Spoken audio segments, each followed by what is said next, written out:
ప్రతి మనిషిలోనూ ఒక ప్రత్యేకత ఉంటుంది. దాన్ని ఎవరికి వారే గుర్తించాలి. అప్పుడే ప్రతి ఒక్కరూ విజయం సాధించగలరు. మా నాన్న నేను 2 సంవత్సరాలు ఉన్నప్పుడు మా కుటుంబాన్ని వదిలేశాడు. మా అమ్మ చాలా కష్టపడి మమ్మల్ని పెంచింది. చదువుకోవడానికి కూడా డబ్బులు లేని పరిస్థితి ఉండేది. ఆ సమయంలో చాలా బాధ వేసింది. నా జీవితం చెడు అలవాట్ల వైపు వెళ్ళేందుకు చాలా అవకాశాలుండేవి. ఒంటరిగా నిస్సహాయంగా ఉండేది జీవితం.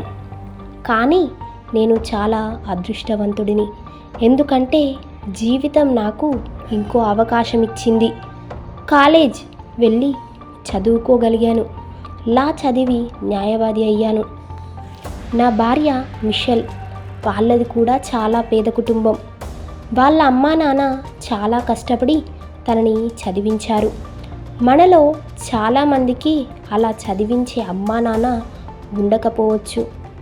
మన చుట్టుపక్క నివసించే వాళ్ళే మనల్ని హేళన చేయొచ్చు. మన స్నేహితులే మనల్ని చెడు అలవాట్ల వైపు అడుగులు వేయించవచ్చు.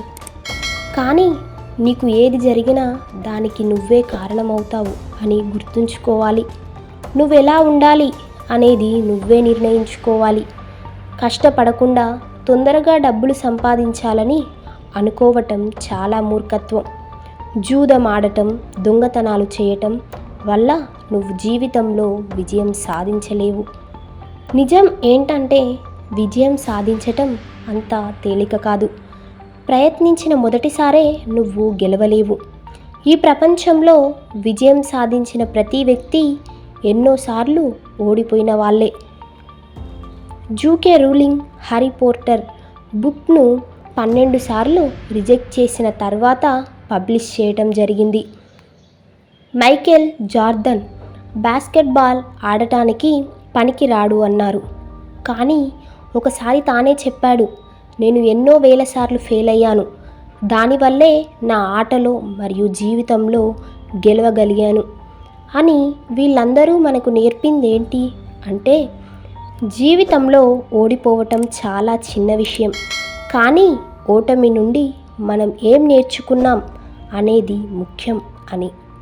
ఎక్కడ తప్పు చేశాం అనేది సరిచూసుకుంటే సరిపోతుంది. ఇంకా ఎంత ఎక్కువ సమయం పనిచేస్తే సరిపోతుంది. విజయం దానంతటా అదే వస్తుంది.